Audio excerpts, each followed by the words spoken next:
Well, the last few weeks, we've been spending a lot of time at Sarah's grandparents' house. And wherever I go there, I don't have the opportunity to catch a flick, but I do end up binging on television. There are TVs in every room but the bathrooms. Hundreds of channels and almost as much furniture as we have in our sanctuary here. So watching TV is what you do. It never fails. Whenever I'm there, I catch part of the movie Armageddon. Cable channels are like oldies stations. They play about 12 movies and just cycle them through. And I'm there whenever Armageddon is back up on the docket. It always hooks me. Each time I say, oh, I'm not going to watch this, but before I can change the channel, I think, but it's Bruce Willis. And there's an asteroid hurtling towards the Earth. And he's trying to save it with a nuclear bomb. And he has this crew of misfits, and they have to drill to 700 feet. How can I change the channel? And so I sit there watching 5 minutes of movie followed by 10 minutes of commercials for the next 6 hours until I get to the end of the movie, and Bruce Willis has just decided that he'll have to stay on the asteroid because he can't remote detonate this bomb, and he has to say goodbye to his daughter who's back on Earth via satellite link. And I tell myself each time, okay, this time I'm not going to cry. It's Bruce Willis. It's embarrassing. But then the tears well up on my eyelids. He's saving the world. And she's proud and she's sad. It's such a mixture of emotions. Where are the tissues? Well, we're nearing the end of the church year. The new year begins November 29th with the first Sunday in Advent. And at the end of the church year, we focus on our hopes for the fulfillment of God's purposes and God's promises, for the ultimate restoration and redemption of everything. And to do this, we read passages from our scriptures that speak of end times, of the end of the world. And these passages can be just as confusing and bewildering as any Bruce Willis movie. The lectionary leads us through passages like this short snippet from a vision at the end of the book of Daniel. There shall be a time of anguish such as has never occurred, this passage says. But at that time your people shall be delivered, everyone who is found written in the book. Many of those who sleep in the dust of the earth shall awake, some to everlasting life, and some to shame and everlasting contempt. Where's this book? How do I make sure my name's written in this book? Because many of those who sleep will awake, and I want to be one of the many, and I've had enough of shame and contempt, so I want to make sure I'm going the right direction, you know? Lots at stake here. I think this is what we're used to from end times passages, or any discussion of the end times in our culture. We're used to people trying to frighten us. Unless you repent, you're going to hell, says the street preacher. When the rapture comes, you'll be left behind. You'll just be walking around all alone, dodging piles of clothes that are left on the ground, because those are the people that have been whisked away, unless you accept Jesus into your heart. Then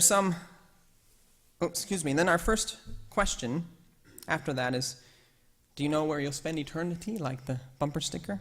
Now, this passage from Daniel seems to support that sort of tactic. And we're motivated by fear through this, unless we're immediately outraged by the idea that God would exclude some on the basis of what someone believes, and then we're angry rather than fearful. But usually this is how we understand these sorts of passages. But I'll suggest that this isn't an accurate understanding.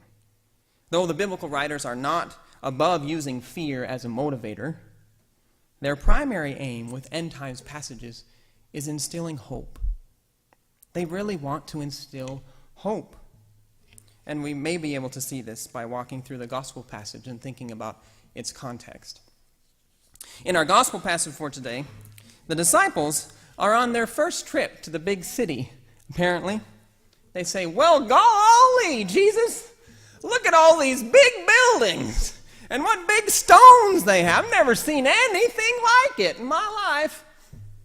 And Jesus replies, do you see these great buildings? Not one stone will be left here upon another, all will be thrown down.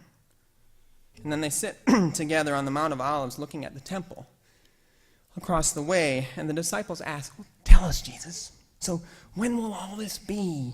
And what will be the sign that all these things are about to be accomplished? And Jesus says, when you hear of wars and rumor of wars, do not be afraid. This must all take place. But the end is still to come. For nation will rise against nation, and kingdom against kingdom. There will be earthquakes in various places. There will be famines. This is but the beginning of the birth pangs. Scholars date the Gospel of Mark to the year 70 of the Common Era, or AD, because of this passage. In the year 70 of the Common Era, Rome crushed the first Jewish revolt and destroyed the temple. So speaking purely historically here, there had been a series of messiahs during this time preaching God's deliverance from Rome, and then they were killed by Rome, and Jesus was among them. And these messiahs all had different programs. Now, it sure looks, historically speaking, like Jesus' perspective was one of radical, nonviolent resistance. But there were others who advocated armed revolt. By the year 70, roughly 40 years after the death of Jesus, the Zealots, who advocated armed revolt, led an armed revolt against Rome. And they took Jerusalem back. They took their city back. And they held it for a long time against the mighty empire. But it was still a fool's errand, because all Rome had to do was send a messenger back up to Rome, and then they started marching their soldiers back down, and they crushed the rebellion once they arrived. They poured over the walls, showed no mercy, wiped out the city, and made a special point to destroy the temple, the center of the Israelites' identity. It'd be like destroying the White House or the Capitol building or the Statue of Liberty. And on top of that, the temple is where all these rebellious stories were told. Like that one where God frees the people of Israel from Egypt, that mighty empire. This story was such a nuisance to Rome as they were trying to keep control, Now, I've said before that the Gospels are always doing two things at the same time. They are telling the story of who Jesus was, but the writers are also speaking through Jesus to address important issues of their time and place, just like a sermon interprets the Bible and tries to address issues of our time and place. Now, with the failed revolt, Rome reasserting its power and reducing the temple to rubble as the backdrop, now listen to this passage from the Gospel of Mark again. As Jesus came out of the temple, one of his disciples said to him, "Look, teacher, what large stones and what large buildings." Then Jesus asked him, "Do you see these great buildings? Not one stone will be left here upon another. All will be thrown down." When he was sitting on the Mount of Olives opposite the temple, Peter, James, and John, and Andrew asked him privately, "Tell us, when will this be?